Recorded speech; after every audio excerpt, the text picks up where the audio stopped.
Hi, welcome back to the Heart of America. My name is Amy Chen Mills Naeem, and I'm coming to you with episode 4 of our series, which is designed to help educate everyone about what's really happening in the United States and also try to foster dialogue between people who may not understand each other, people who are at odds with one another, and to try to bring more human understanding to conversations about US and global politics. So, welcome to Heart of America. Our episode today is called Being British While Black. And my guest is April Jones. She's not on this in this particular setting with me right now. I'm recording an introduction because I actually interviewed her back in September of 2020 after the Black Lives Matter movement really exploded across the United States after the murder of George Floyd. And so first, what I'm going to do, and as you may have discovered with these episodes slash videos slash podcasts, is that they are long. And this one's going to be extra long because my interview with April went on for 1.5 hours. So I just encourage you to treat this as a podcast, as a long podcast, and to listen in your car, listen while you're walking, listen while you're jogging, listen while you're laying down on your couch at night. And so that will, I think, help to give you the best experience of these. I'm going to try to cut them down and make them shorter, but I've just come to accept that I'm a very prolific communicator and there's a lot to cover. So now's the time, right?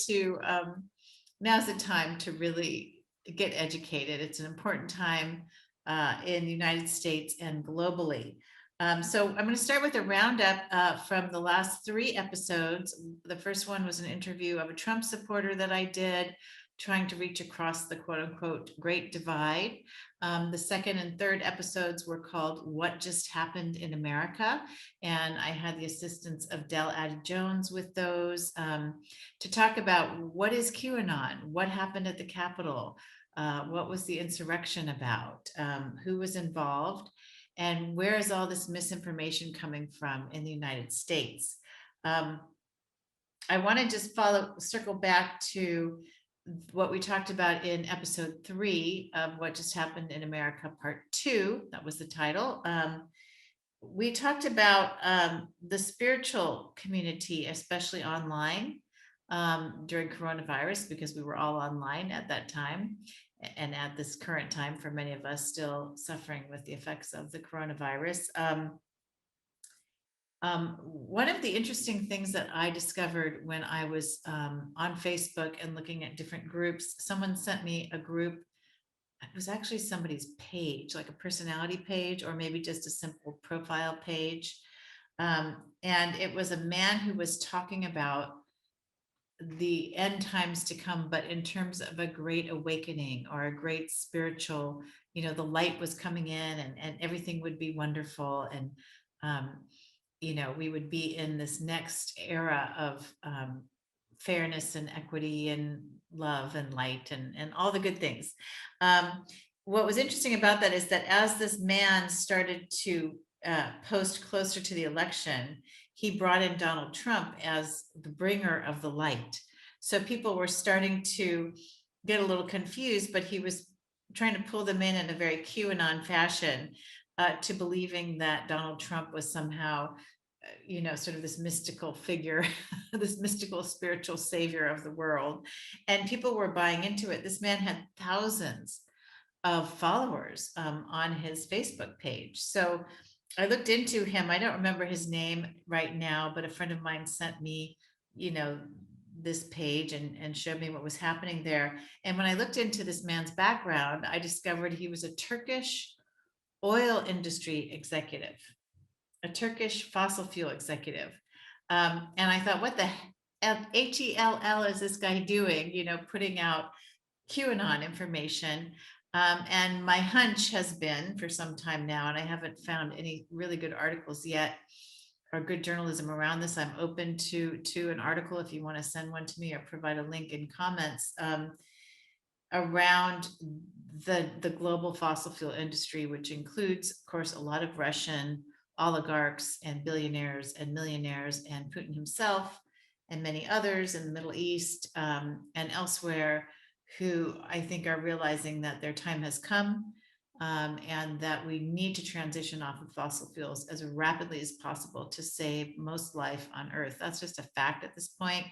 And I think a lot of them were behind, my suspicion is, support for Donald Trump and QAnon and all of the sort of similar movements that were supporting authoritarianism in the United States and possibly in Europe and elsewhere. In fact, I stumbled across another man by the name of Malcolm Nance. He's the author of The Plot to Hack America, The Plot to Betray America, and The Plot to Destroy Democracy, which, if you're listening from Europe, is a really important book. This is his most recent book, The Plot to Destroy Democracy. Malcolm Nance worked for our national security agencies. He was also in the military. He served in, I believe, in Iraq and Afghanistan. You can double check me on that. He has, classified clearance in Washington, D.C. So he's a very experienced intelligence expert, and he's written these books.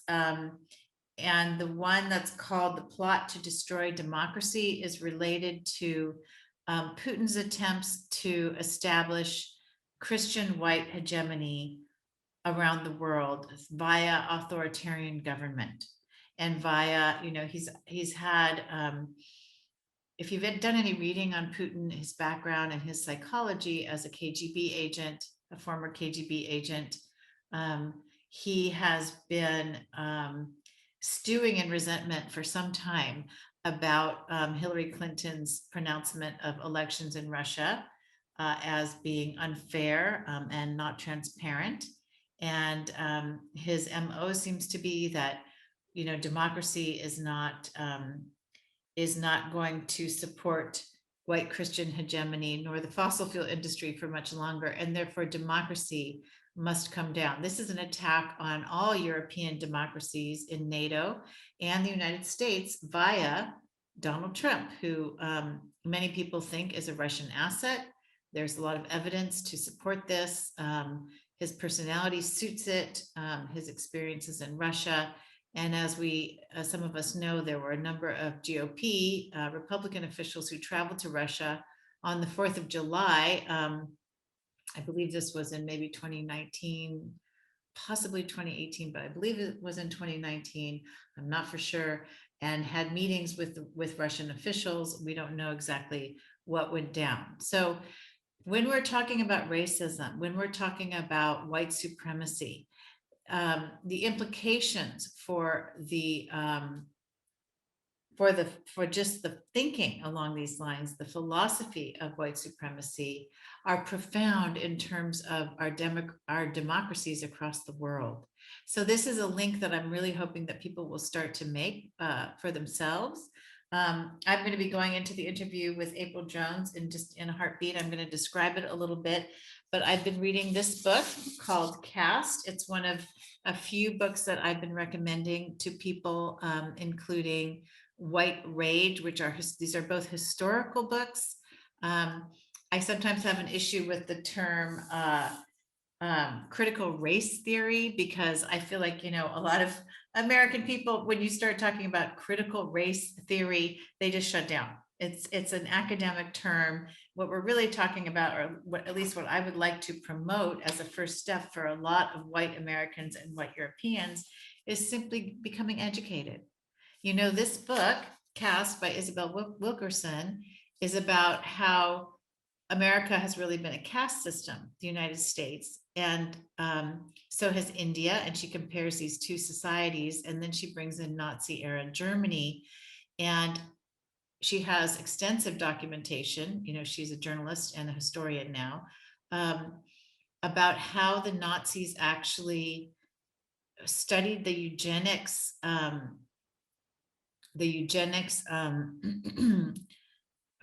want to say experts or scholars, the eugenics pushers in the United States, to develop their theory of uh, Jewish inferiority, and also studied the Jim Crow laws and the segregation laws in the United States to model their first segregation laws against the Jews in Germany. In fact, some of the Nazis, of course, they would go much further in the end, although how much further than slavery are concentration camps? Masses of people die and are basically tortured in both situations. But some of the Nazis who actually studied the American laws, um, this would be in the 1920s and 1930s, right? Were horrified and felt like the Americans had actually gone too far. This is one of the most important books for not just US people to read, but also for people in Europe and other countries around the world. If you're concerned about the rise of white supremacy, I had to get a plug in for it because it describes how what I call white fright um, is really behind the movement for Trump and for authoritarianism and in support of disinformation like QAnon. Have you ever sort of wondered, like, why would someone believe these things? Really, they're so insane what QAnon is talking about. And a lot of the things that Donald Trump would say, and now a lot of Republicans have been saying, like the election was stolen and, just completely blatant lies. Well, you would want to believe them if there's something underneath all of that you believe in more than anything else, which might be that this country is meant to be a white Christian country, the United States. And that is the philosophy behind, so then you'll buy anything, right? As long as it supports your cause. So I've come to the conclusion that people they want to believe these conspiracies so that they can then support the people that they want to support with some justification. Um, the truth is that we cannot have a white supremacist nation. People love their freedom. People understand and believe and love equality. And so you cannot have any system where people are segregated or discriminated against or held down by the color of their skin, their ethnic background, their sexual orientation. It's just impossible because people will always fight for their freedom. And so, in talking to April Jones on this episode, being British while Black, you know, she talks about her experience as a Black woman, and I think there are a lot of white people out there, and all kinds of people who just don't understand what that experience is like, and they feel very awkward about asking someone about those experiences or talking about race. And that's one of the reasons that I wanted to start to interview people of color and Black and Indigenous people for this show. So you're going to meet April Jones. She grew up in England, in the countryside, and then also in London. Very accomplished veterinarian, and incredibly feisty individual. And I met her through a Three Principles Facebook group where she was trying to convince everyone in the group that racism does exist and it's something that's important to look at. So what we cover in this episode, and I hope that you will stay tuned, are what it means to feel like an other or to be othered in your own country. This is something I can now relate to more deeply, given the Asian hate crimes that have been happening since coronavirus, and of course encouraged by, not explicitly encouraged, but indirectly encouraged by the former president's use of terms like the Kung flu at rallies, and also, the China flu and that kind of terminology, which doesn't help, obviously, at all in terms of fostering greater respect among the different races or colors that we have in this country. Okay, so what else did I want to mention? We're going to be talking about why white people are afraid to talk about race. April has a very unique perspective, given that she grew up in the UK, and she's half Black, half white, but she looks more Black than white, so she has the lived experience of being Black in the UK. She moved away from the UK, and she doesn't want to talk about where she lives now. She doesn't want to attract that attention in her new country. But she did want to say that we recommended the documentary 13th at the end of this episode, which used to be available on YouTube. It may still be, and it should be available on Netflix as well. But she wanted to say that after watching 13th, which she did after we spoke, she was too horrified to allow her interview to go out. She wanted me to not put it out. And I told her, look, it's important for people to hear about everybody's experiences in life, and to open up and to expand our awareness about things that are happening in this world. And she finally said, okay. But that's why it's so important to watch 13th. It's not critical race theory. It's just history. It's not about cancel culture. The cancel culture happened when white people decided to exclude Indigenous and African American history and racism or racial history in the history books of the United States. That was the cancel culture. We're just adding back in the reality of what happened. So important to know what the reality is, to understand why people feel the way they do. So if you don't educate yourself, I'm just advocating for three resources right now. 13th, the documentary on Netflix, White Rage, which is a history of racism in the United States, and the book Caste, which talks about what I call white fright, or the white lash that gave rise to Donald Trump and is also behind Putin's designs on Western democracy. So these are all very important for everyone to look into. I also recommend Morton Nance. I haven't read any of his books, but he's all over YouTube, and he has a Twitter account as well. I'll try to include all of these resources in the description below this YouTube video. So we're going to get into it with April Jones. Here are some of the topics that you can look forward to. So please watch the whole thing or listen if you can. How do we talk about race? Why is it time to talk about race now? Why is it important to really put some energy, even if we're not people who normally would be concerned or care about these issues? And I think I've laid that out already. These are issues that are now impacting our governments and impacting democracy itself. So it's very important that we learn, and very important that we get involved at whatever level that we can do, that we feel comfortable doing, whether it's donating, making phone calls, volunteering, activism, what have you. Now is the time, if we're going to get through this next very, very crucial period of time on Earth, where democracy is threatened, and the planet itself, in terms of being able to support human life and the life of many, many millions of species, is also threatened. Trying to think about what else I want to mention. Oh, 3 principles. We talk a little bit about being in a 3 principles Facebook group. The 3 principles is a spiritual psychology. What the 3 principles say has nothing to do with racism and everything to do with racism, in the sense that the 3 principles help to explain racism and why racism exists. And that's something we can get into on another episode. It can help us face racism, and it can also, the 3 principles, because we are always using thought to create our realities and our responses to things, can be the source of what I call spiritual bypass, which is, we don't want to look at this because we're spiritual people and this is too negative and too yucky and too messy. You know what? We can look at this, whether we're white, Black, Latinx, Asian, Indigenous. It doesn't matter. We all have the capacity to look, because ultimately we all are more than our race. And that's the fundamental truth that I think a lot of us can resonate with. But that also doesn't mean that the world itself is operating as if we were all more than our race. It's not. And that's important to look at, so that we can take the next steps in the world of form that we need to.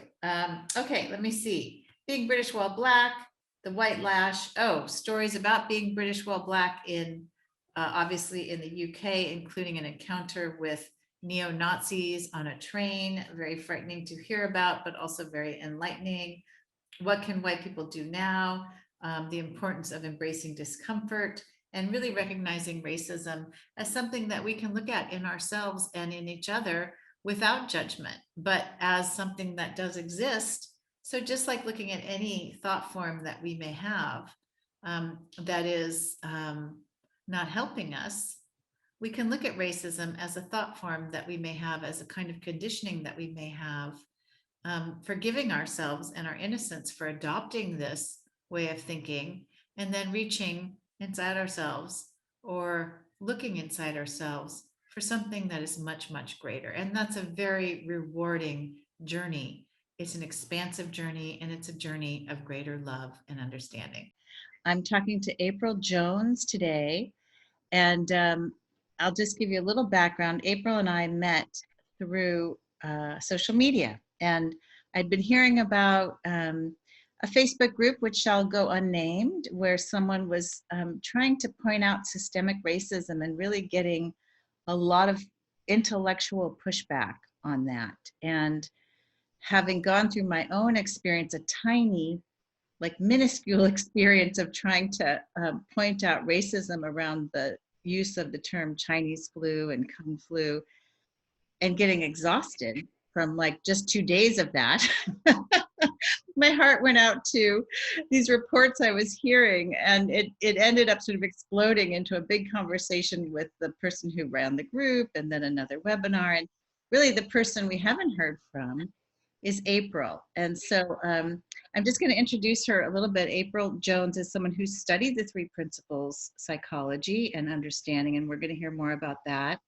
And she used to live in the UK. She doesn't live there now.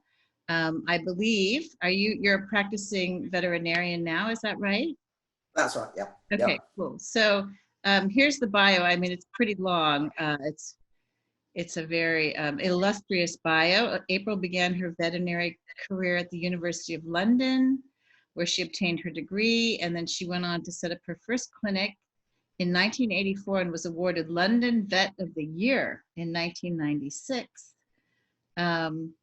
And that's a very prestigious award, adjudicated by the most professionally respected bodies of the veterinary profession in the UK.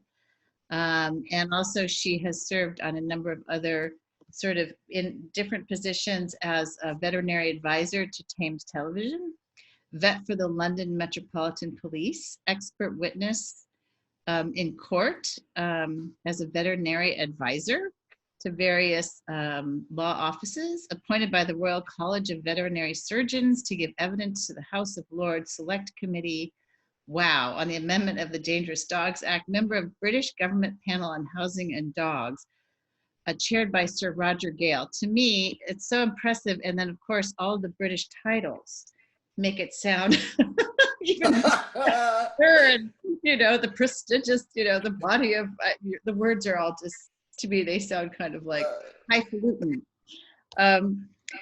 Well, don't worry, it's just people that don't know what they're doing either, but just with a posh voice.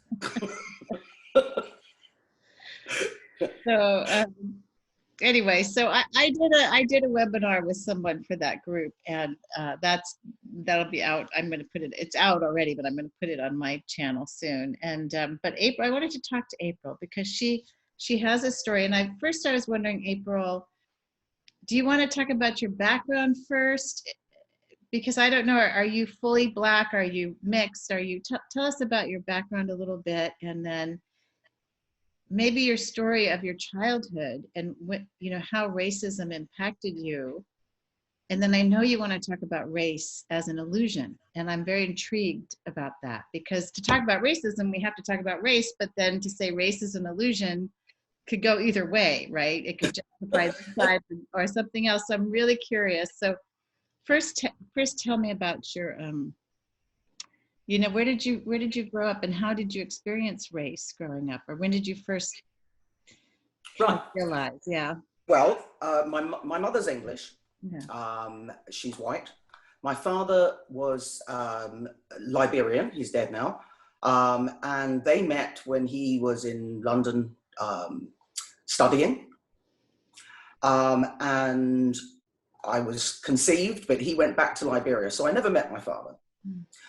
And my mother, she was a nurse, and she couldn't cope with raising me as a single child, particularly, as she says, you know, with a mixed race child, as she would call it. There was a lot of prejudice. This is the 50s. So there was a lot of prejudice in cities. And I make that point because, you see, I was then fostered. I went to foster families. And the foster family I spent most of my childhood with were farmers. So I grew up in rural England, real rural England, places where there was one bus to town on Saturday in the morning and one bus back in the evening. So very isolated. And all around the south of England, Guildford, Surrey, to those people who know the country, but it was very, very rural. And I was the only black child. I never saw another non-white child until I was maybe 11. And the interesting side of that is that because you are the only non-white person, there is no negative associated. You know, rural England hadn't yet learnt how to be anti-black. And the only anti that I heard as a child were they were anti-German. Oh, you can't stand those Germans after the war, right? So I had no negative experiences as a child growing up. And I always describe that as being a bit of a unicorn, because for most people, if they experience racism, it will be from being a child, and they're being taught about it also in their family. Whereas I grew up with white people. I wasn't their family, but I was their responsibility, and they cared for me and they loved me. But nobody spoke about race because it didn't apply to anything. And you know, I mean, I've had the odd person say, "Oh, well, that means that, you know, you're not really black. You're black on the outside and white on the inside." And I do understand how that can happen to some families where perhaps there's an attempt to say, well, yes, there are problems, but let's all just behave decently and things will be fine. Well, I didn't have that either. It was just a non-discussion. There was no discussion whatsoever. And when I went to school, in fact, it was very positive every time I went to a new school, and I went to lots of new schools. I actually went to 13 primary schools. So between the age of 5 and 11, we moved a lot, because my foster father was always losing his job and then we'd move. So I became very skilled at making new friends. And when I'd go into a school, children would be like, oh, they'd be looking at me, but it was just interest. It wasn't prejudice. And they wanted to be my friend. It was like everybody wanted to be friends with the little brown kid because they never seen such a thing. And so, you know, it was, I'm just like, oh, wow, well, this is fun, which is, I think, for most people, that's a very rare experience. But this was England during the late 50s, early 60s, 60s.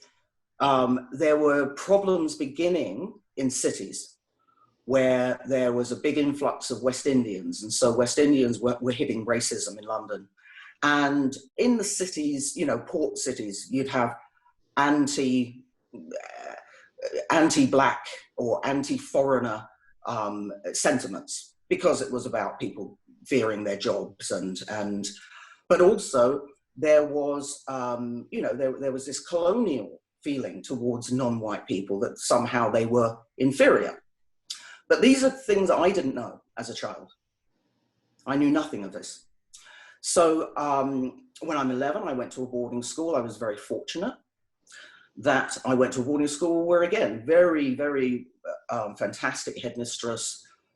There wasn't any bullying because she wouldn't have tolerated it towards anybody for any reason. So again, I grew up with this kind of charmed life where I didn't know anything about racism at all until I was 16. And that's a rarity.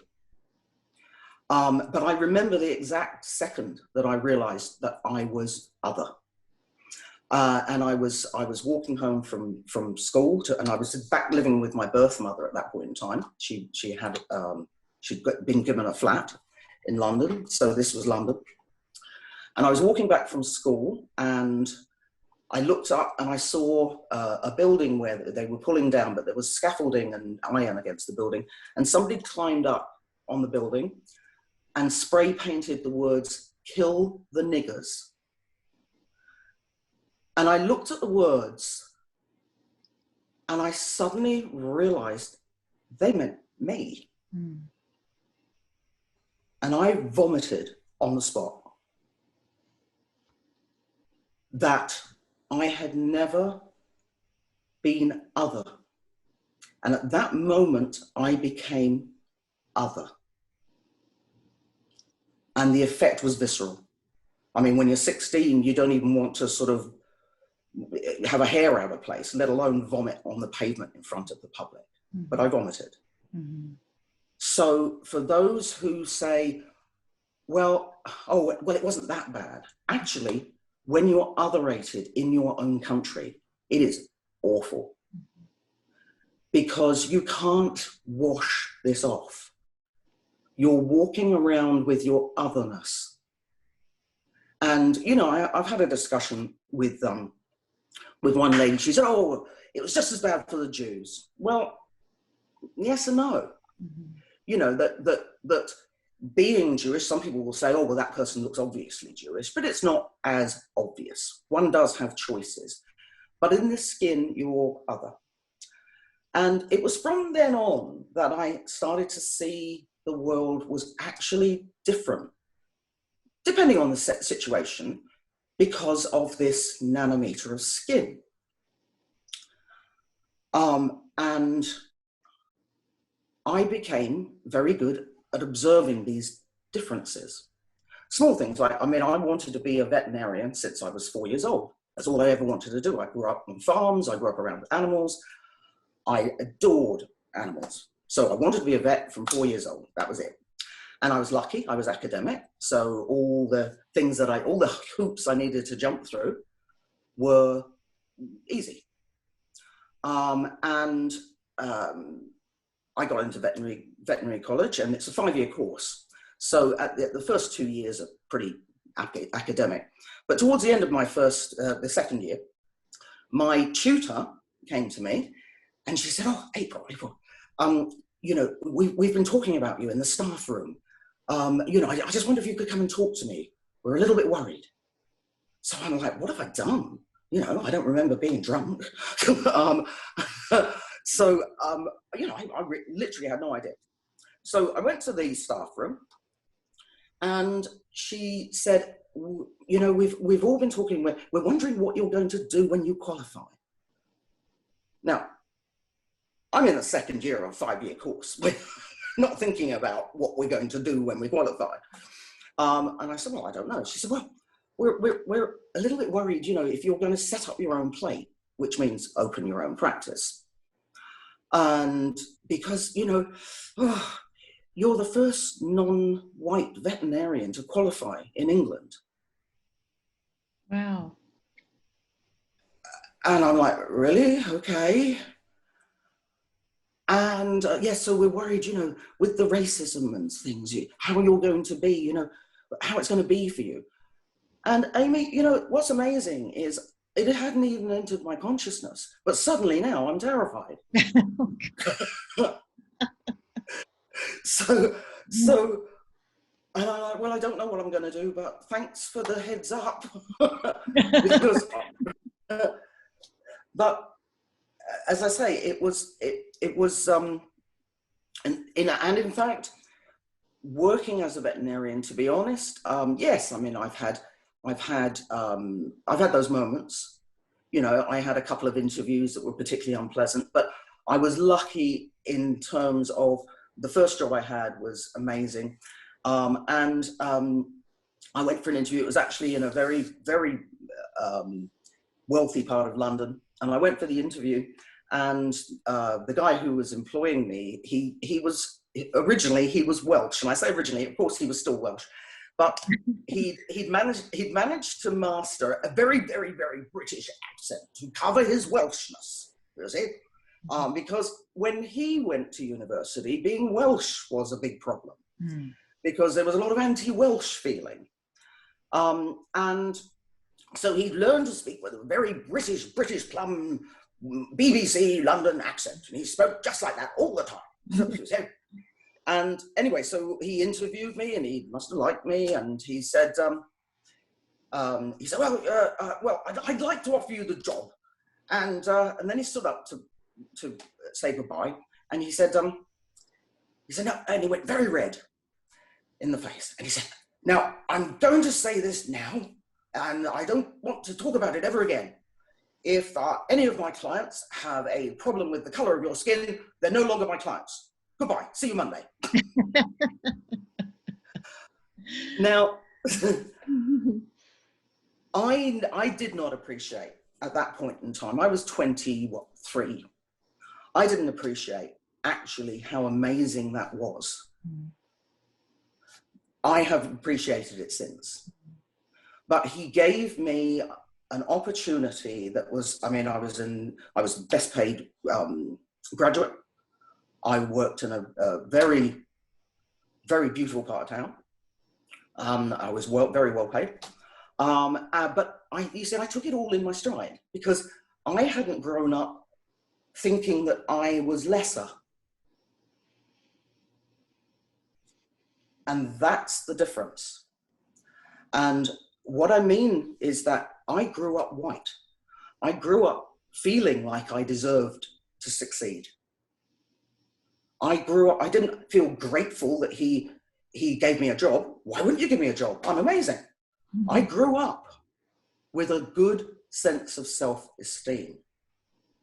But I also was learning as a young adult, watching the world and realizing, wow, people with non-white skins really struggle. Mm-hmm. And in so many different ways. It's so subtle. But I mentioned to you I wanted to talk about the fantasy of race. And now I have 3 children. And all 3 of my children they are therefore a quarter African, but they've all come out completely Caucasian. I mean, to the point of blue eyes, blonde hair, they are so white. And I was talking to Amir, actually. We were chatting about this weird idea we have of race. And I said to him, and we didn't actually finish the conversation, but how can I be a different race to my children? It's a nonsense. And also, we all know that race was an invention. It was an invention by colonial white people to justify slavery. That's what it was. Nobody even thought in terms of race before then, because there had to be a justification for taking another human being and enslaving them. And prior to that type of slavery, it was simply that you were the vanquished, in other words, well, you lot went to war with us lot and you lost, so you're slaves, mm-hmm. Right? But that wasn't how colonial slavery got round the problem. They got round the problem by describing black as lesser.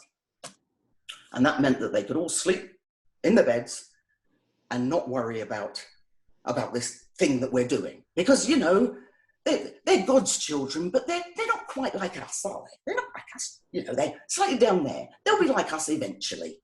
A bit more civilization and a little more kind of, God. And we'll get them there, but right now it's fine. We can treat them like lesser.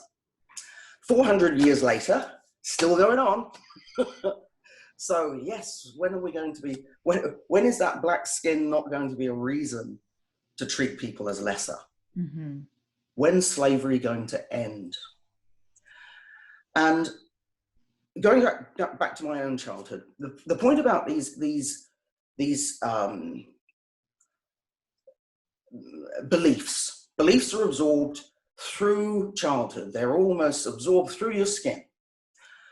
And then they're reinforced in lots of different ways. as we, we move about every day, we get them reinforced. But here's the one memory for me that really typifies this. So my foster parents are white, and they are my foster parents. My mum, she loved me, hugged me, fed me, overfed me. My dad was dad. He was a bit grumpy, but he was fine. I had a foster sister who was a lot older. She didn't live at home. So they were my foster parents. And from 4 years old, they were my parents. And I grew up with them, and I moved on out into the world from that foster family. I'm at 18, I had my first proper boyfriend, and he was Indian. And there's no meaning to that. He was just my first proper boyfriend. He was a workmate of my best friend from school's boyfriend. We went on a double date, and so my first boyfriend was Indian.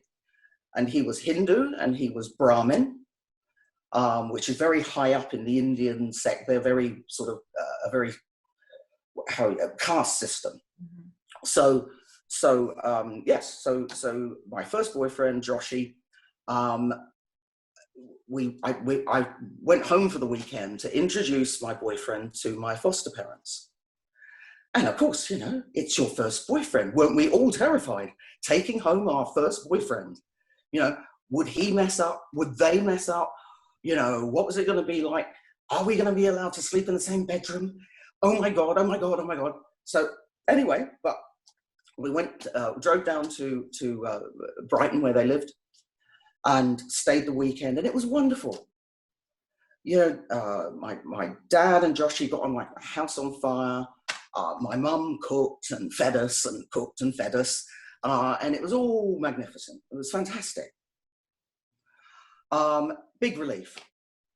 And on the Sunday afternoon, we were leaving to go back to London, and my mum gave me a big hug, and she said, "Oh, April," she said, "Oh, Dad and I, we think Joshy's lovely, and we're so happy you found one of your own."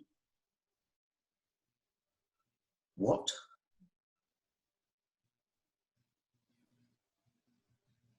Let that sink in.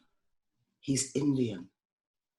The only thing we share is a different colored skin. But so ingrained is racism that even my own parents saw me as other. And that is the fantasy of race. There's no such thing. We wouldn't herd together people with funny shaped ears and go, "Oh, look, that's the funny shaped ear race."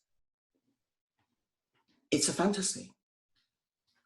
But it's a fantasy, unfortunately, that we go on perpetrating, and it actually,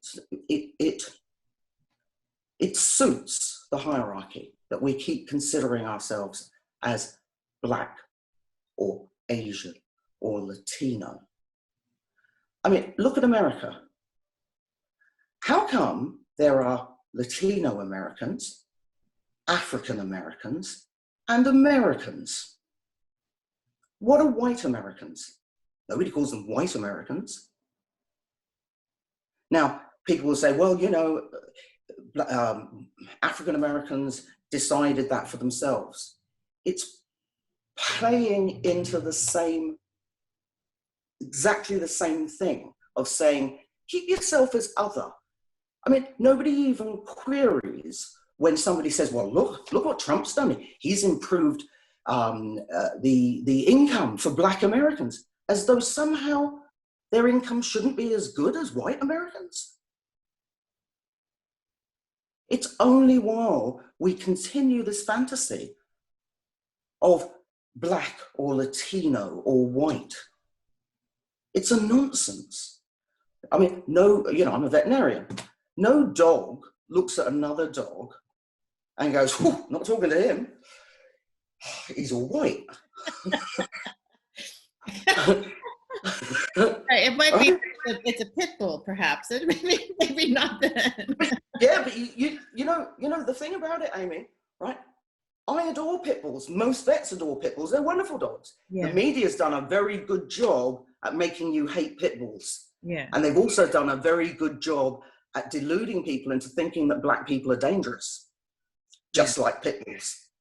Yeah, well, let me ask you a question. Is this all right to ask you a question? Yeah, ask away, because I won't stop talking.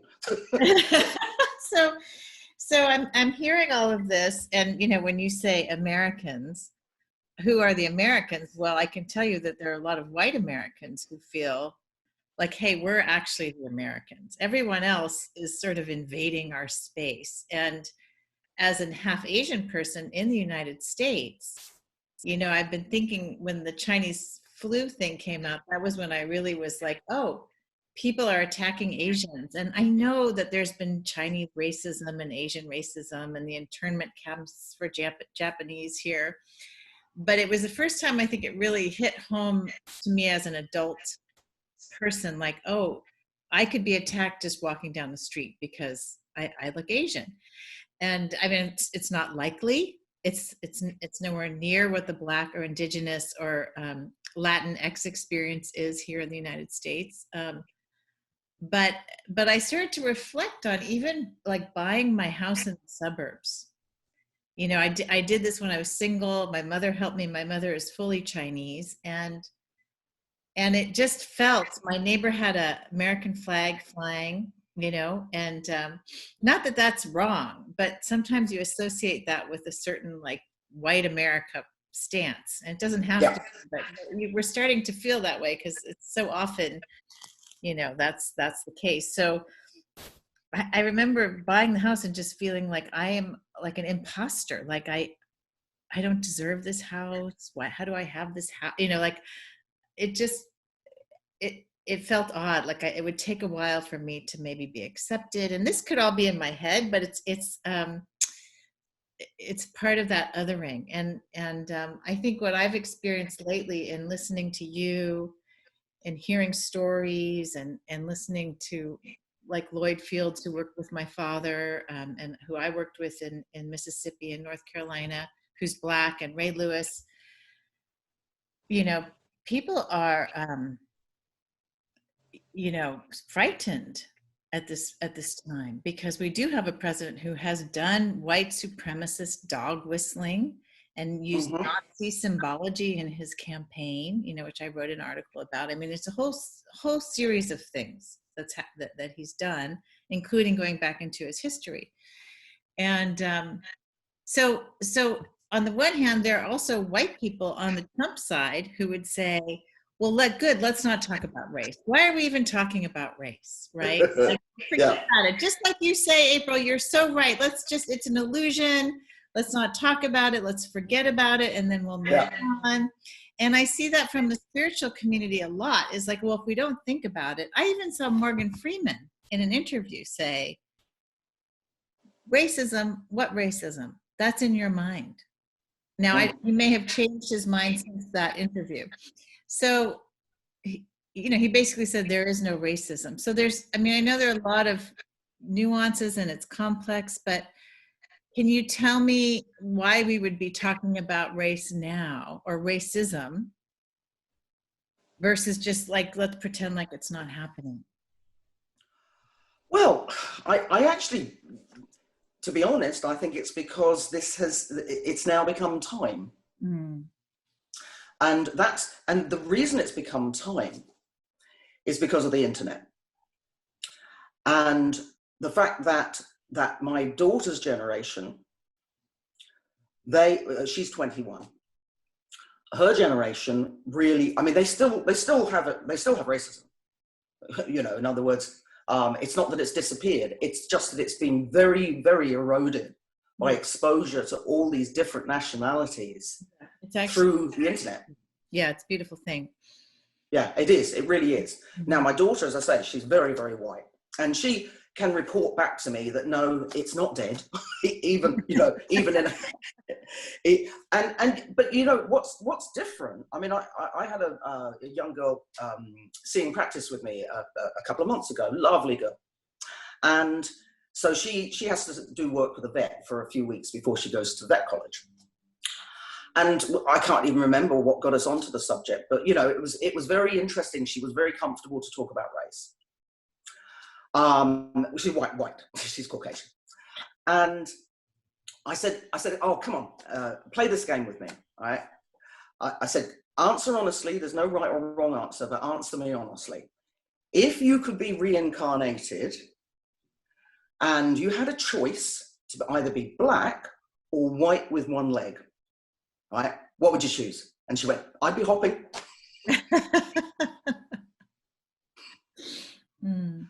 She was not uncomfortable with recognizing that racism is still very real.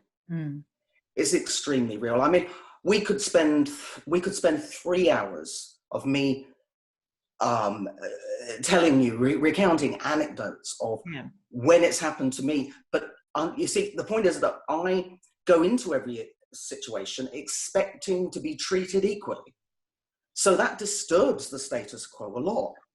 I had a girlfriend in London, and she loved playing the archetypal Jewish princess, right? And she said, oh, she'd wear minks, and her dog slept on minks, and she'd had at least 4 husbands by then. And she said, oh, darling, the only reason you ever want to get married is for the money. But, you know, she liked playing her stereotype. But, you know, we'd known each other a couple of years, and she was so eccentric that I adored her, because I love eccentric people. And she said to me once, she goes, April, the only reason you've been so successful is you're too stupid to realize how disadvantaged you are.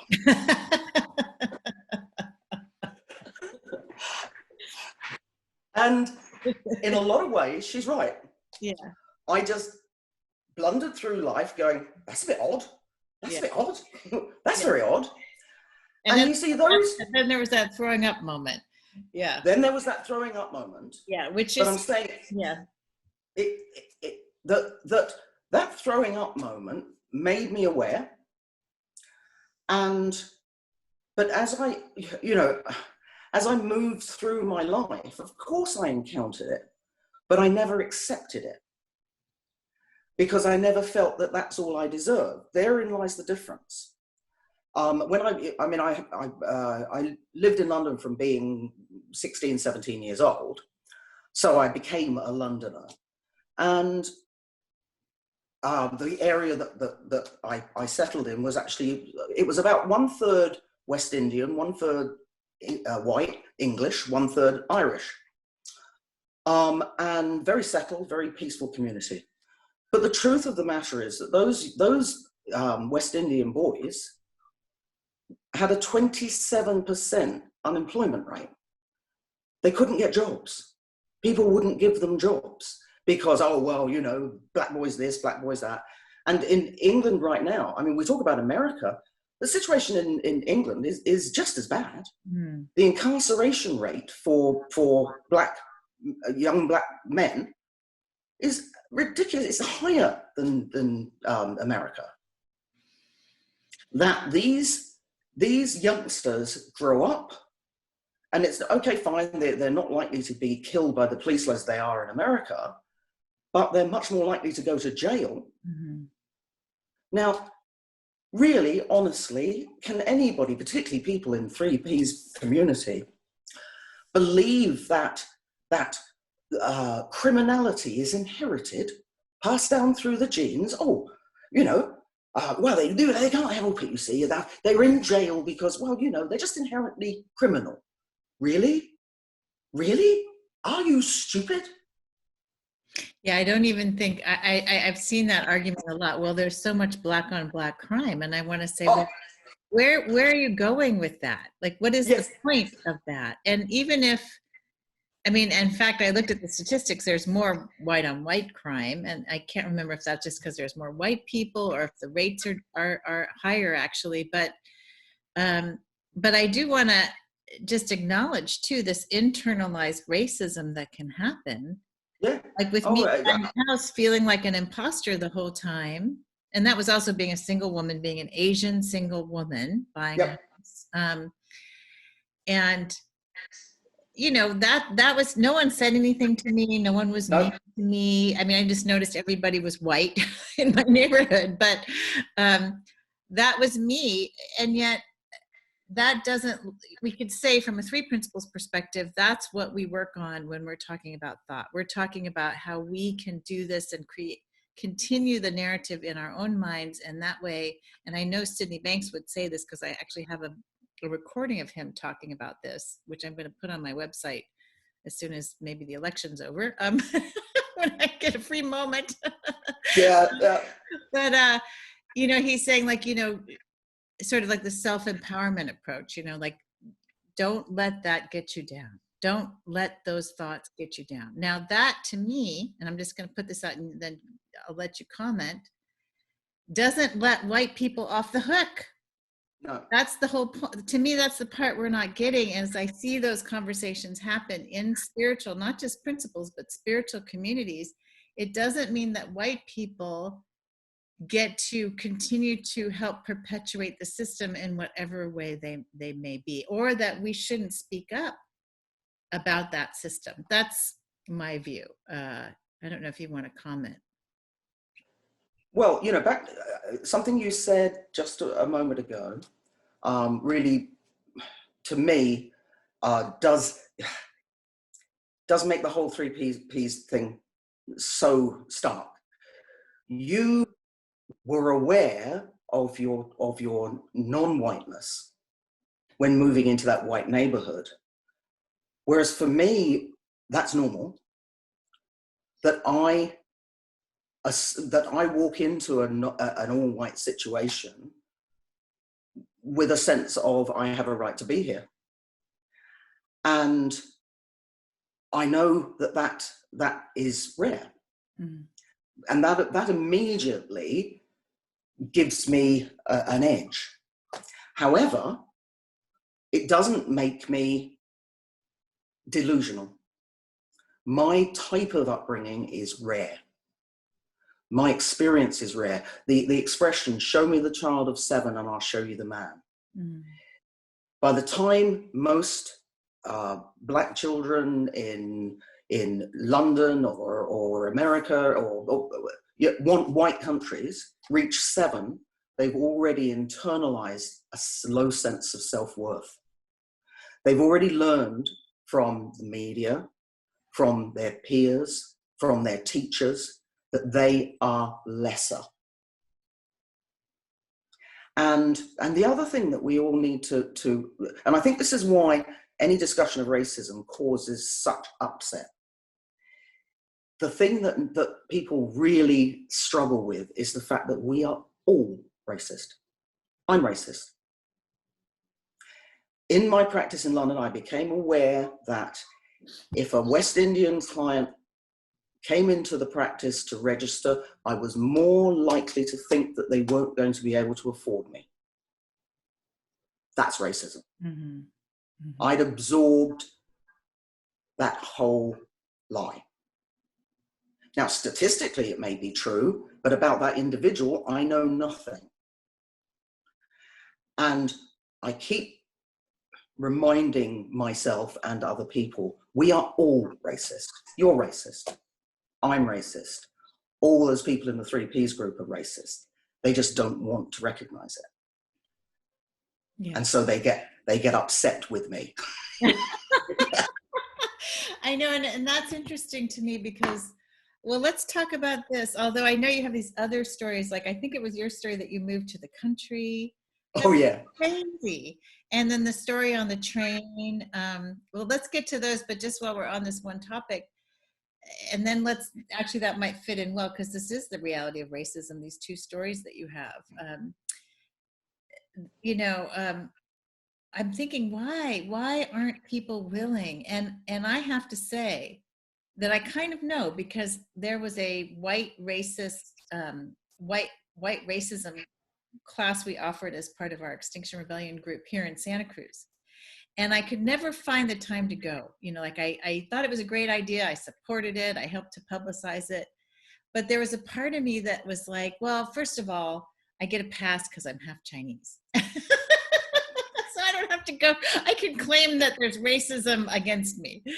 But then I thought, well, I think I don't want to go because I'm afraid that I'm going to have to get into like guilty feelings and awkward feelings and sort of like self-purging stuff. And actually from a principal's perspective, I was like, that just seems, like the kind of thinking that is like not helpful that we talk about. And now I see that quite differently, because what I'm seeing now is like, this is such a scourge on the planet, such a scourge and disease, like a cancer, that if we don't face it, we might have to go through some painful treatment. And that's like, psychologically, when we have issues that arise, it's sometimes painful to sit in our egos and our mistakes so I'm starting to just see that more now and speak up more. And I do make mistakes, and that's fine too. But there is this tremendous pushback from a lot of white people who just don't want to look. And thinking about when I was younger, I think a lot of white people are afraid because of the history that a lot of us do know about. At least we know about slavery, if not Rosewood and Tulsa and all these other things that we're starting to learn about now, a lot of us. I think we're afraid Black people are going to be pissed off. but and like come at us, like almost we deserve it, I think we feel, But isn't it bizarre? You see, because it's only the attachment to your skin color that would make you think that. Do you understand what I mean? That because I would think I'm white, so that's going to come at me. Yeah. No. They're going to be pissed off with me personally. You're still attached to the skin color. Right. There's enough to do just dealing with work 9 to 5, Monday to Friday, without thinking about revenge for 400 years of slavery. I mean, who's got the time? I think a part of us is like, well, that would be logical. And that's why I can see, like when people talk about the violence at the protests, I think they're so scared. There's so little violence, because we've had protests here in every city across the country. We had 5 in this city, and none of them were violent. There was one that involved property destruction, but that was more of a coalition of people who were upset about the homelessness situation. The Black people here were actually more conservative than that. And so I think that people are afraid, like, one, they're afraid, oh my gosh, this is it, this is payback. Or two, well, maybe that's really just it. I can't even think of what the second reason. There's some tremendous fear. It's a tremendous fear. But you see, the fear also comes from that same identification with color. That, I've been watching everything in America because it's fascinating. I mean, from where I am, I'm sorry, but you can't take your eyes off it. It's a train wreck. It's like a Netflix show for you. Yeah. And I do claim some vested interest because I've got a lot of relatives in America, but that's actually a long story through my father's side. Yeah. And there's one particular individual in our group who conflates protesters with looters and rioters. Yeah. Why? I know. Why? Oh, well, could it possibly be that, there's some Black people involved? Oh, so Black people were only allowed to protest, right? But then if somebody with Black skin riots, well, you're all the same, aren't you? You Black people. That's all you do is riot and loot and a bit of protesting. The funny thing is, when I've been at these protests, the people who are like the most militant and, the Antifa people, which people are freaked out about Antifa, but, or they're whatever they are, anarchists or whatever, and they're everywhere. I mean, it's not a scary, big, organized thing that people think, right? But except to Trump. Yeah, they're almost always not Black. Like they're almost always white. They're young men. They've got a huge amount of testosterone, and it's just like the white militia groups sending these young white men in to be into danger. It's I mean, I don't, as a protester, I never want to go there. But on the other hand, I'm like, this is what I was going to say before. Well, so what if they loot? I mean, if we think that in the back of our minds, subconsciously as white people, that actually blacks have every right to actually, if they wanted to, like come and wage war on white people, because for God's sakes, they were slaves, you know, and not only that, but they were so oppressed after that, you know, and that's the history we're learning. I want to give some. They are still oppressed, and you know, again, I can't believe when I look at the figures that slavery hasn't even ended. You mean in the prison and so forth? Yes. Yeah. I mean, how can people be so blind as to not see that all that's happened is that they're not enslaved in the fields. They're now enslaved in the prisons. Yeah. They're working for fucking free. Excuse my language. Yeah. That's called slavery. Yeah. And that's the piece that I think the principals community could grow a learning edge for us, because we're happy to go to the prisons and work with the inmates and teach them about their self-empowerment and their core innocence. And this is beautiful, wonderful, highly valuable work. And I think the piece we don't see is we don't want them in there. Okay, we don't have to stay there when we're done with the class. We get to walk the hell out. And the pain and the trauma of having to stay in a cell, especially if you are innocent or just haven't committed much of a crime to begin with, but frankly any crime, because that's not that environment. If you were to ask a three principles person, really, it's like, do you want to be black or do you want to be white with a limb? Do you want to be really, you know, even though your thought creates your feelings, do you want to be in your nice, beautiful home, or do you want to be in a 4x6 cell with 3 cellmates and a toilet? No. Okay, no. And we can say, yes, let's help everyone find freedom in the jails, but let's also stop this system. Yeah. And that's I think, the missing piece that we're not. And people say, well, that's not our job, but it's just, for me, it's become more clear that like there's some, like we as a society, we are at a tipping point. Either we're going to move with this, really pushing to look at racism and really looking at the president. Where did he come from? What is this white lash thing all about? Or we're going to let it get bigger. The racism, and I mean, everyone will have a different path in terms of what they want to do about it, but I'm just like, we have to do something. So I'm here interviewing you. Do you want to talk about and I want to name some resources for people at the end that people can, because I think a lot of it is a lack of education.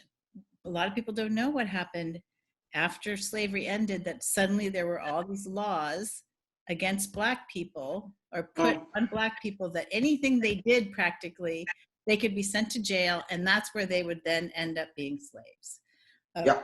Because they had to work in jail for whoever, the plantations or whoever. So a lot of people don't know that history. I mean, I've been learning.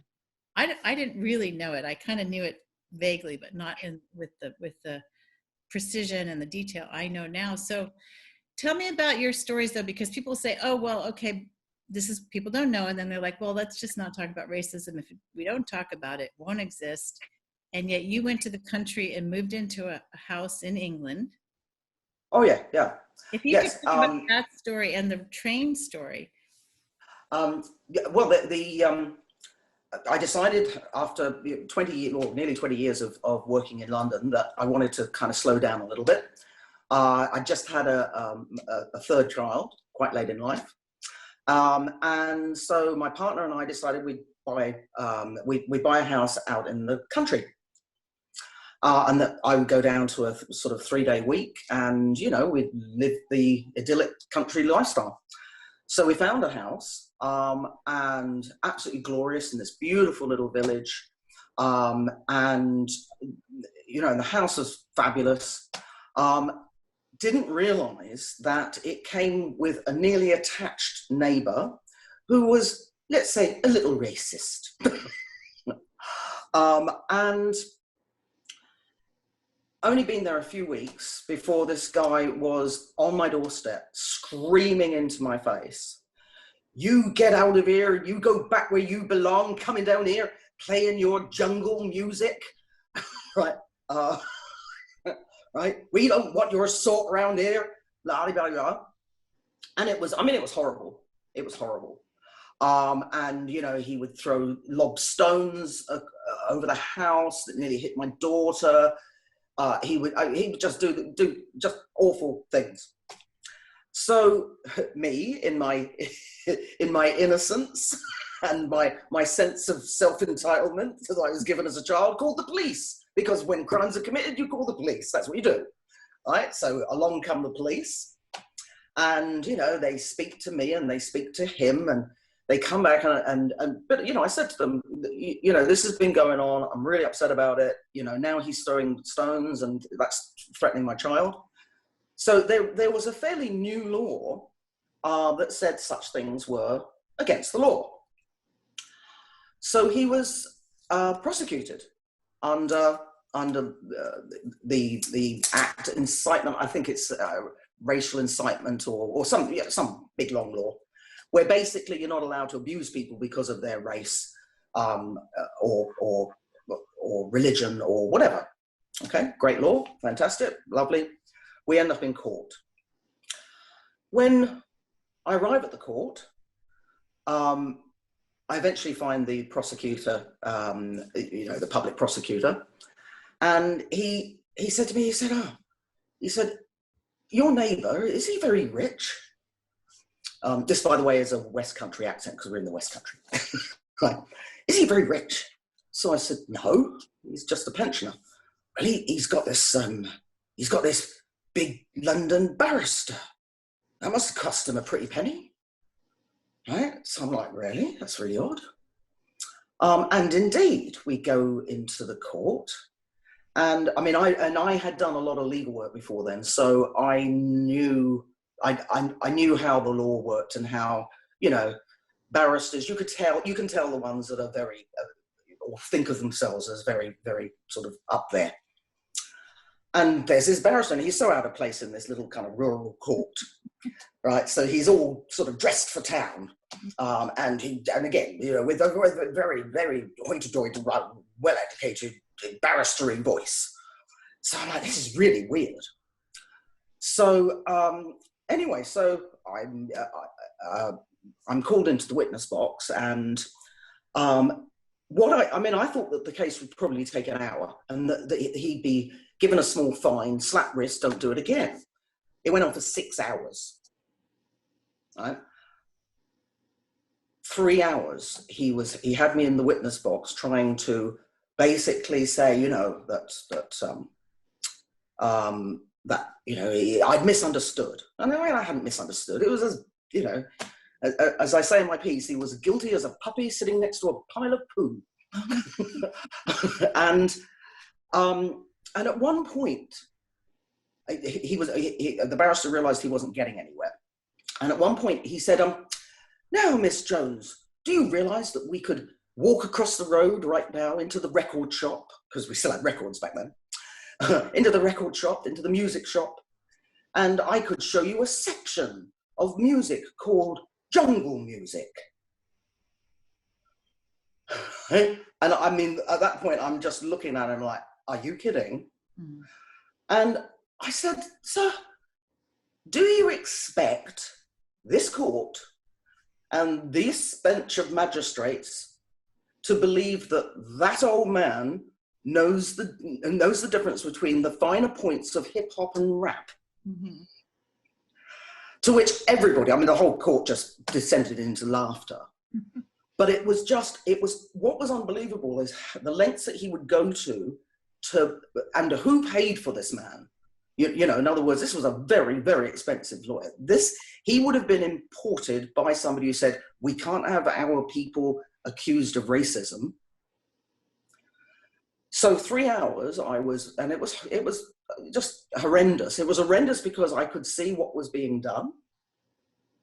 You know, this man was being paid many hundreds of pounds an hour to excuse this man of his obvious racism.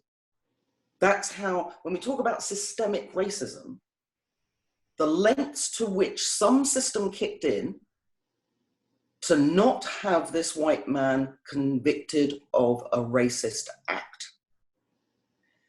And having failed to break me down, because obviously he didn't realize that I was intelligent and educated and had been in courts and knew about all that sort of thing, he gave up with that tack and he brought out plan B, which was, well, we've reviewed the evidence, and because there is a covered walkway between your house and the stairs, in fact, it wasn't in a public place and therefore it wasn't a crime.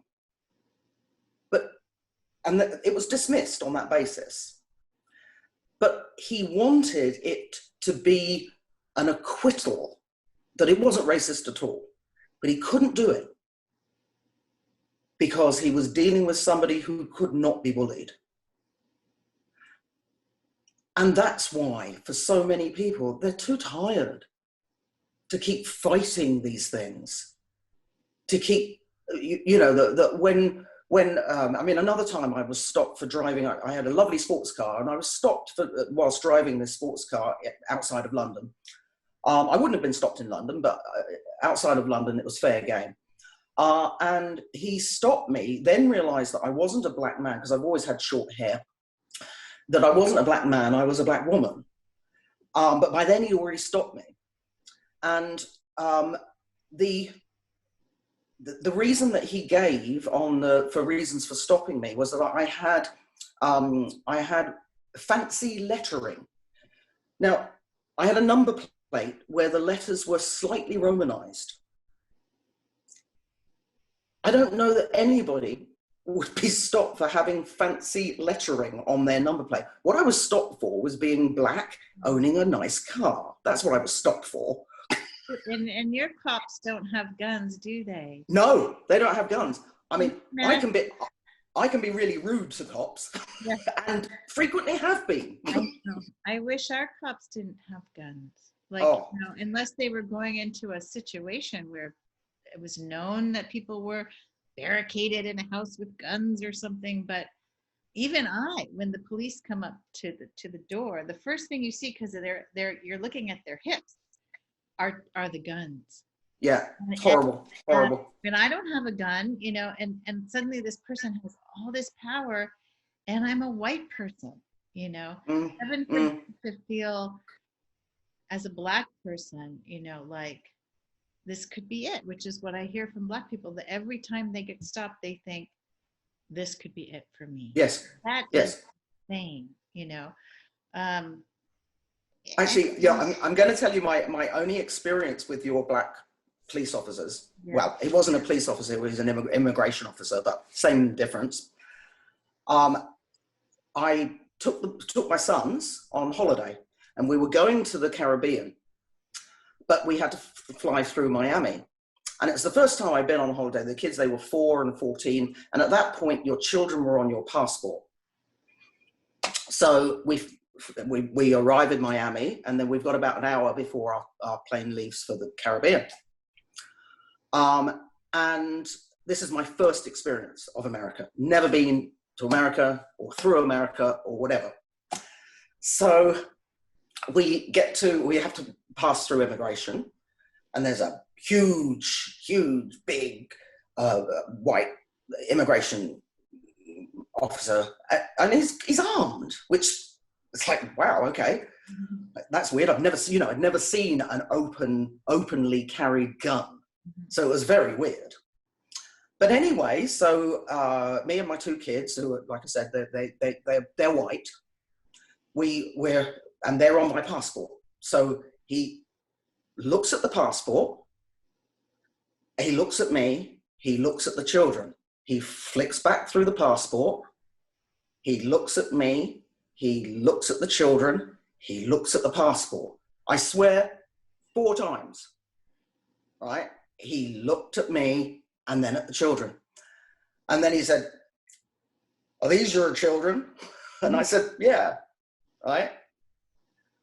And then he said, "So where's the father of these children?" I, with my English sense of humor, went, "I wish I knew, mate." Not a good idea. It can get very serious, yeah. Not a good idea. Pulled into an interview room. Oh my goodness. Missed our connecting flight. Oh my goodness. Right? Missed our connecting flight because how dare I joke about where the father of these obviously white children are? how dare I? And this Right? is a black immigration? No, No, he was white. Okay. he was white. He was white. I thought you said. Okay. So we ended up spending the first night of our holiday in the wrong country because they couldn't allow us to stay in Miami. So they shipped us to Puerto Rico because, as we know, nobody considers Puerto Rico as part of America. So I'm in Puerto Rico with my two children. My luggage is in the West Indies. Right? My luggage is in the Caribbean. Yeah. We're in the flashiest hotel I've ever seen in Puerto Rico. This is their way of apologizing for messing up our trip. Mm-hmm. They put us in a hotel. I arrive at this hotel. Everybody's in tuxedos and evening dress, and they have gold-plated door handles and taps. It's the flashiest place I've ever seen. And I'm here in my shorts with these two children with not even a toothbrush. Right? And no change of clothes, nothing. Uh-huh. So, but my first experience of America is like, Welcome to America. Yeah. Welcome to America. Right. So, but let's go back to I just wanted you to tell the story because this is a very profound story of you riding on a train.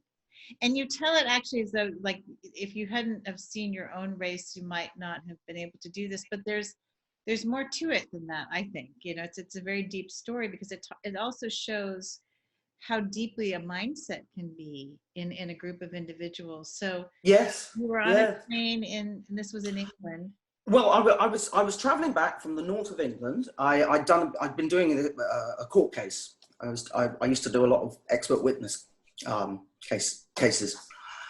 And I'm traveling on a train. I get on the train, and within a couple of minutes of sitting down, I realized, there was a group of like 12 lads that were sitting on the opposite side of the train. Now, this is the smoking carriage, because back then there was a smoking carriage. And the smoking is very relevant because I was a smoker. And so, they're disgusting, but what can I say? Addiction is addiction. Within a sort of few miles of going down the track, I realized that they're a little bit rowdy and there's some beer, but they're not drunk. But I start hearing the odd word that just was a bit odd, the word spear chucker, which is a derogatory term for Africans, basically. And I mean, it's not directed towards me. And, so I just thought, it's a little bit odd. And at the next station, the guy sitting next to me was getting off the train. And as he moved past me, he just leant down and he said, listen, love, if I were you, I'd move because these lads are going to get a bit rowdy. So I'm kind of like, okay, thanks. And so I did. I got up and I got my bag and I moved down the carriage. I could still hear them though, and they were chatting and laughing and whatever. But here's the truth, Amy, that my addiction kicked in after about 20 minutes. I'm like, I really want a cigarette. Right. And I'm like, okay, well, I'll just go back and smoke a cigarette and then I'll move back again. But I went back in there and sat down, and no particular attention was paid to me. But what I realized as I walked back in is that there was a real African family in African clothes and headgear, and so I could see a very black man and his wife sitting a compartment down. And I sit down and I'm smoking a cigarette and I'm observing, because I am an observer. I love watching people. And so I'm watching these guys and I realize that the two guys nearest to me are they're the ringleaders, by which I mean, you could tell the man that was in charge because he actually wasn't involving himself in any of the stupidness. But as they would say things like, you know, monkey, monkey want banana, monkey, monkey want banana, they'd look at him for validation. And he'd sometimes give, you know, a thumbs up. But most of the time he was in deep conversation with the guy who was sitting next to him. And anyway, so I kind of became aware that, yeah, these guys were really being really racist. And it wasn't threatening in the sense of I wasn't afraid of them, but it was like, wow. Anyway, so it would rise and fall. And the other thing that I also realized is that this couple also had their child with them, that she was sitting opposite. So I hadn't seen her initially, but as I'd moved, I saw her leg and realized that this was a couple with a child, maybe even two children, because I couldn't see the inside chair. You know, and they were getting a welcome to Britain experience. Mm-hmm. And anyway, so it quietened down, and then the ticket collector appeared. So you know, so they moved down the train and they clip your ticket to make sure that you've got you know, you're allowed to be on the train. And he was black, and I'm like, no, because you know they quietened down. I'm like, no. And yeah, you know, true to form, as he gets into their eye line, they start with the, oh, another banana, oh, another spear chucker, all this, you know, stuff. And I looked over at their boss, and I couldn't help myself. I just looked over and I went, really? You know? And you could see he was embarrassed.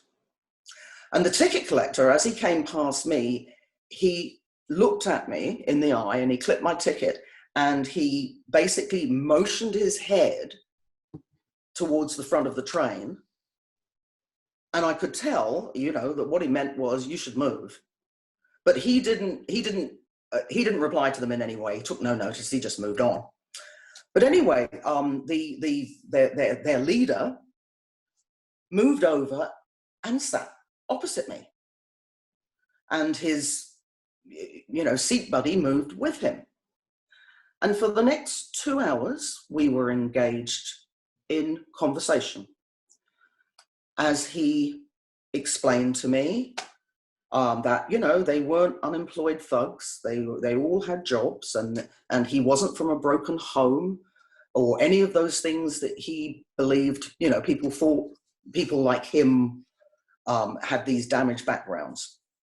And he, back then, you see, to call yourself a neo-Nazi fascist was not actually considered a bad thing. So he was very upfront about who he was and what, you know, with their ideology.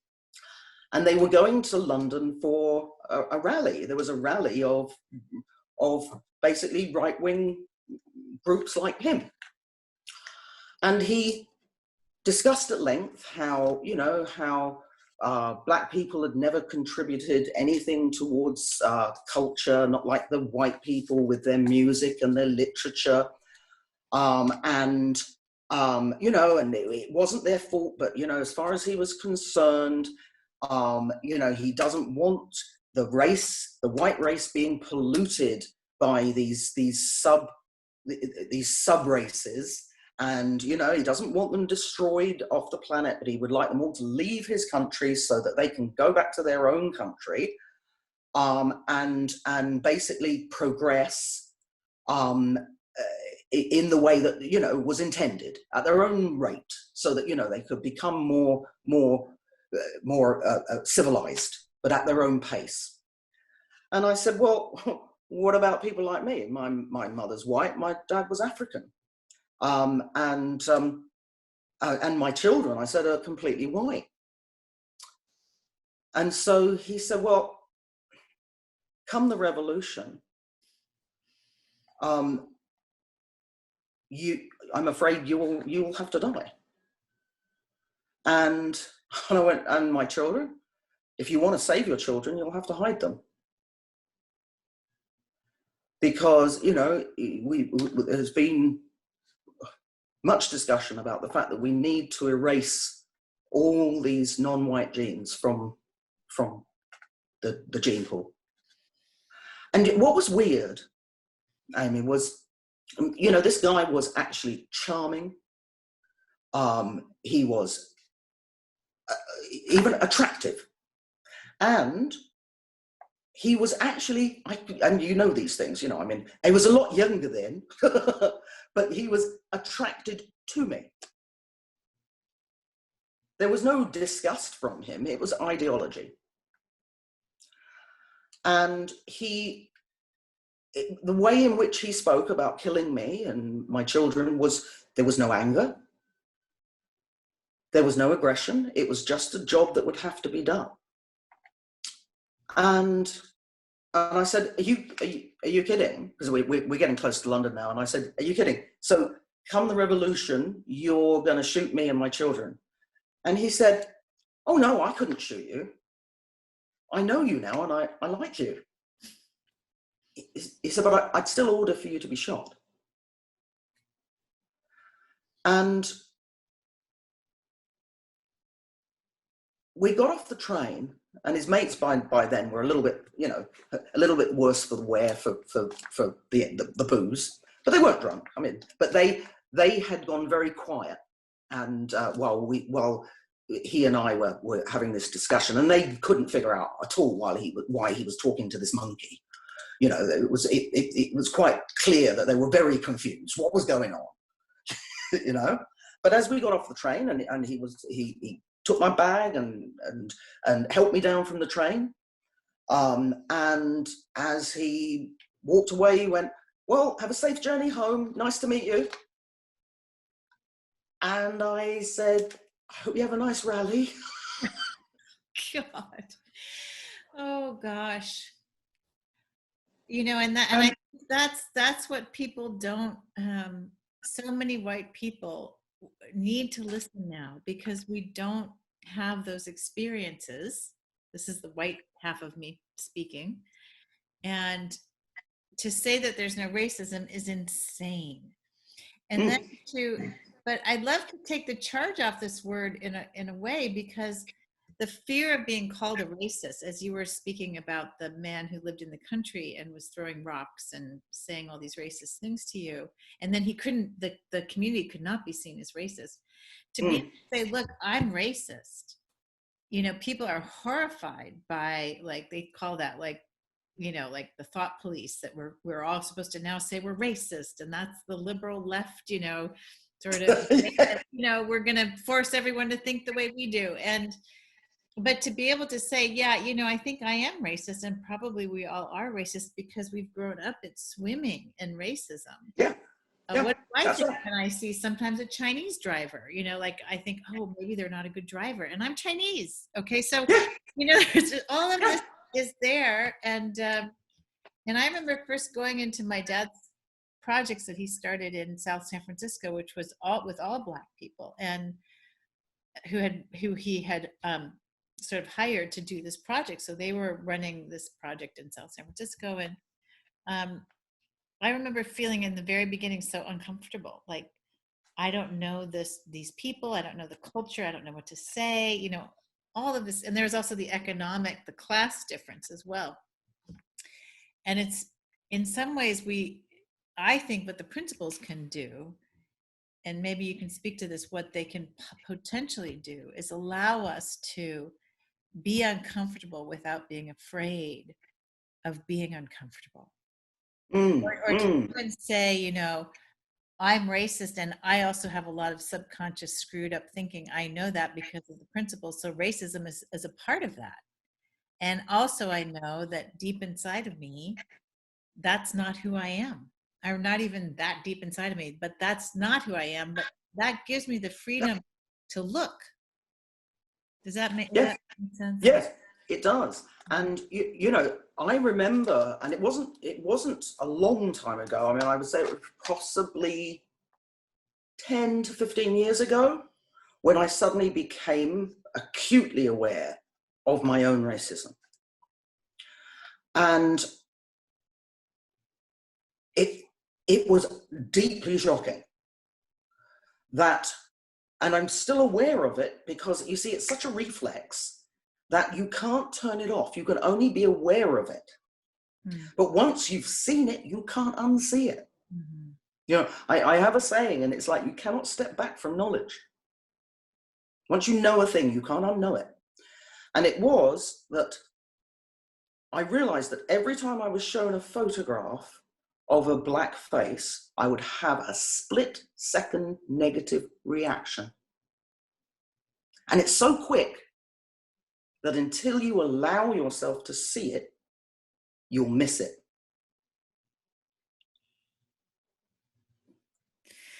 And if everybody would allow themselves to see that and realize that everybody has it, everybody, no matter how black they are, no, I can't talk about cultures like, for instance, Africa itself.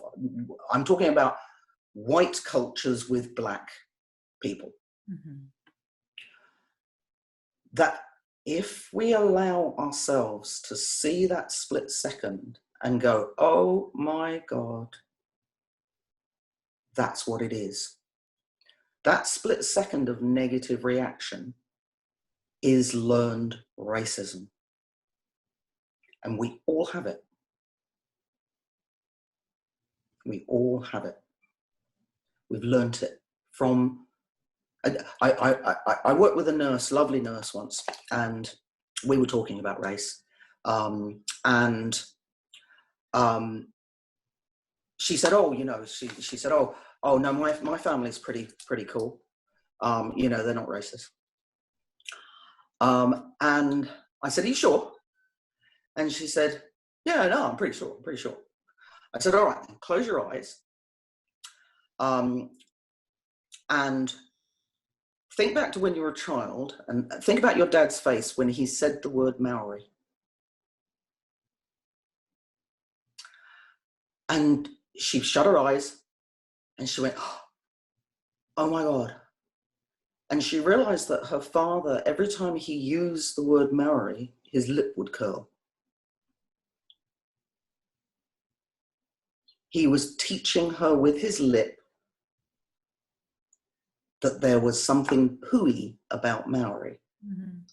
Just like how we teach our children that feces shit is dirty. We change their nappies and we go, ooh, right? So they're laying there as a 3-day-old and a 4-day-old and a 10-day-old, and we teach them that poo is disgusting. Mm-hmm.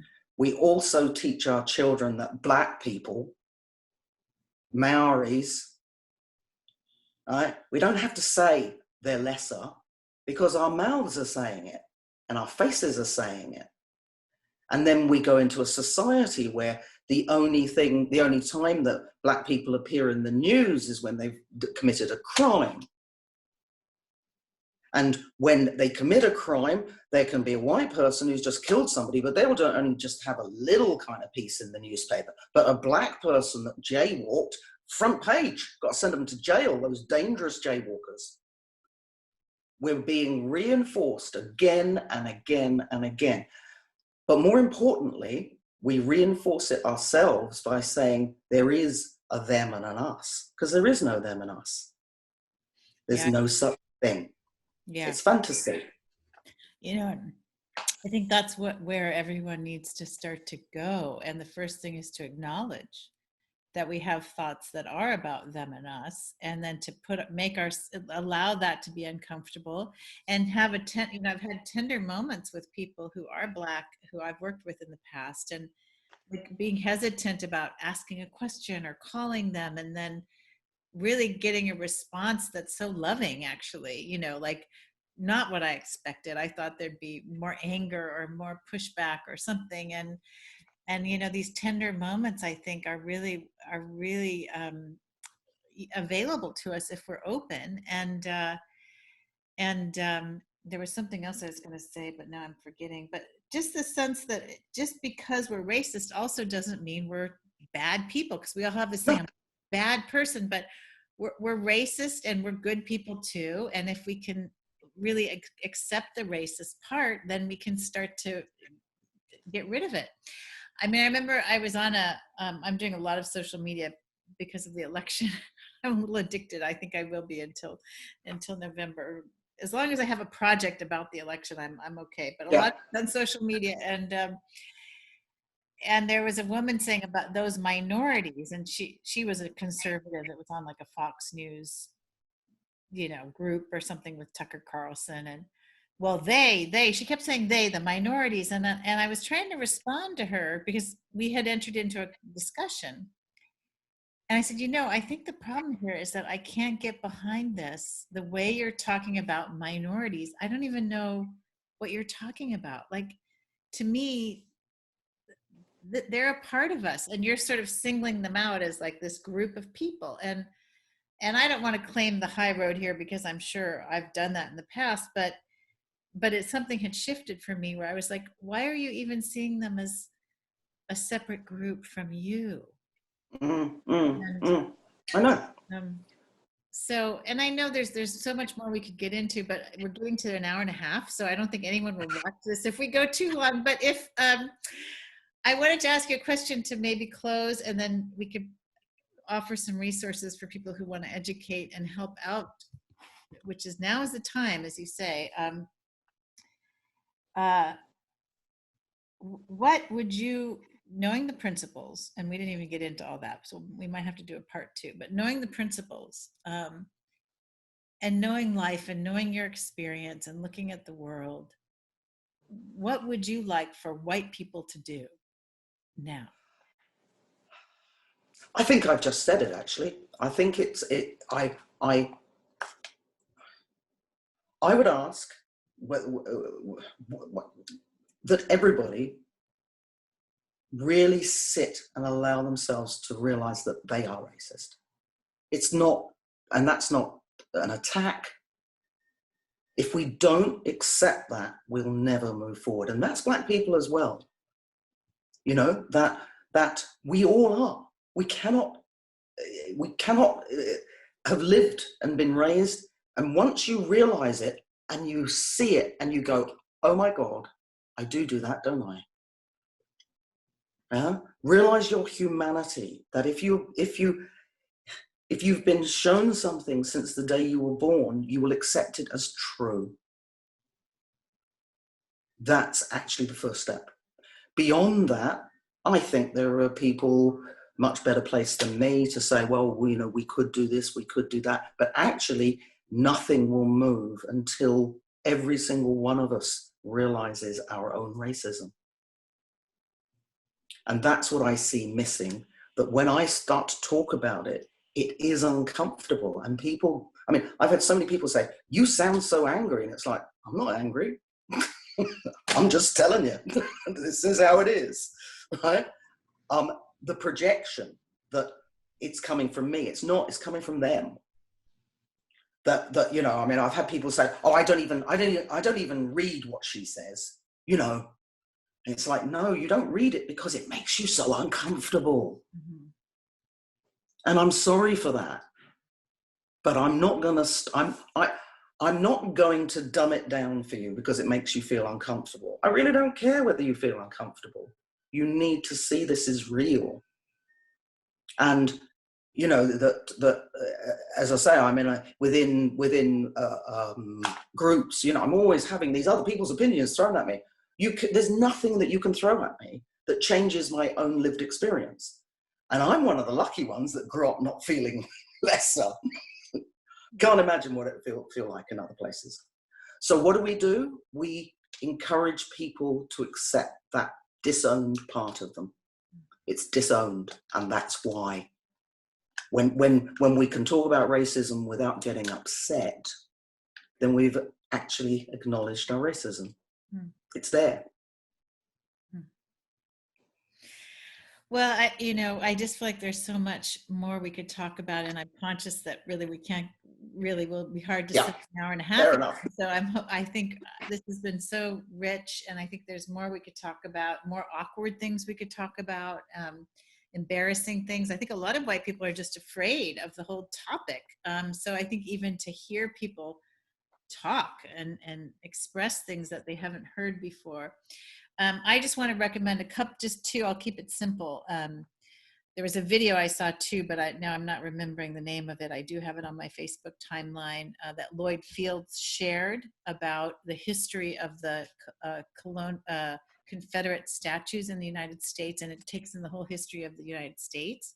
I think the difficulty is that people think that racism, some people think, which is insane, ended after the civil rights movement, for example. But if you really look at the history and the depth of violence and almost like genocidal violence that happened and continues to happen on some level in this country, Yes.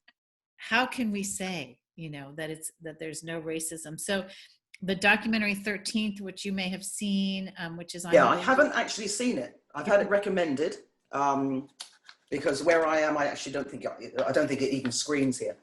Well, you can get it on YouTube if you get it. I don't know if Okay.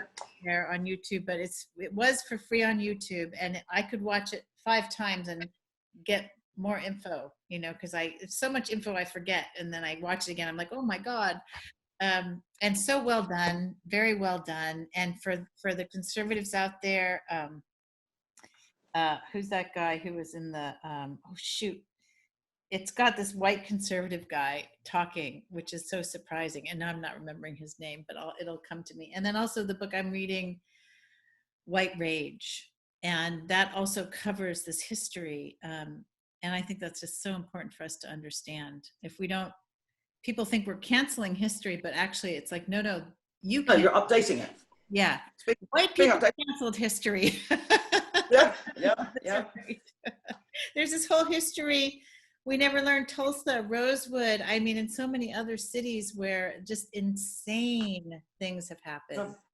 I mean, I find it frightening. I'm actually, because I literally study this as a hobby, yeah. I'm amazed at how many of my American white friends don't know their own history.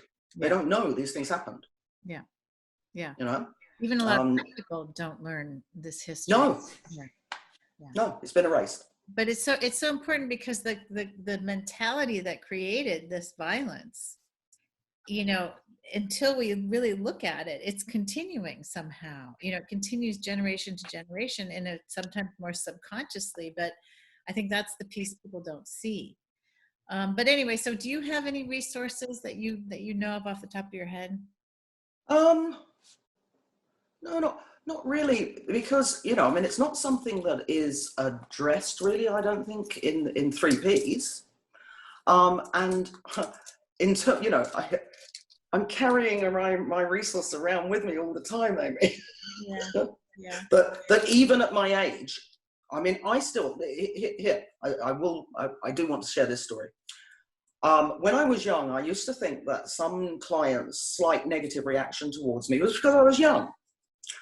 But even now, I mean, I have my own practice, and I will still have the very occasional person will come in and start talking to the nurse. And I'm sitting in my office and I can hear that they're asking things that my nurse can't answer. And I can go out to the desk and they don't know who I am. And I'll say, well, actually what you need to do with the dog is X, Y, Z. And they'll look at me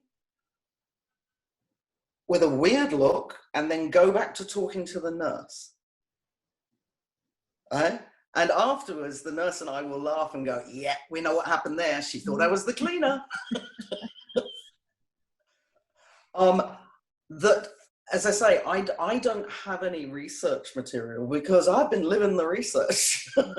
I am writing, by the way. I started writing those stories, and now I'm properly going to be writing a book on this matter.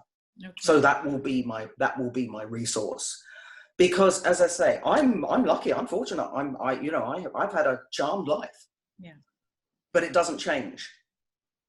it doesn't change the reality. And I tell you the other thing as well that's amazing. Like, for instance, I have a girl from Brazil that I'm friends with.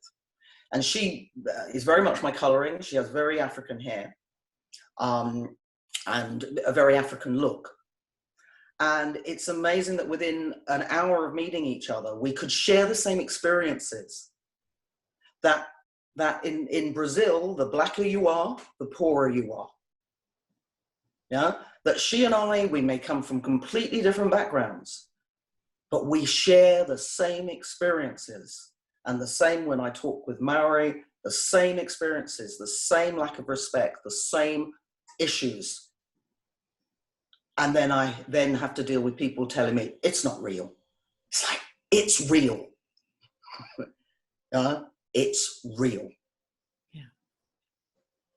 Well, I want to thank you. And I think, although there was some pain, I think, happening in the reasons for this whole conversation to unfold, I feel like it's opened up a lot in me and for everyone, I hope. I mean, I'm going to put this out and share it. And I just want to thank you so much, April. And I'll turn off the recording and then we can say goodbye again. But thank you so much.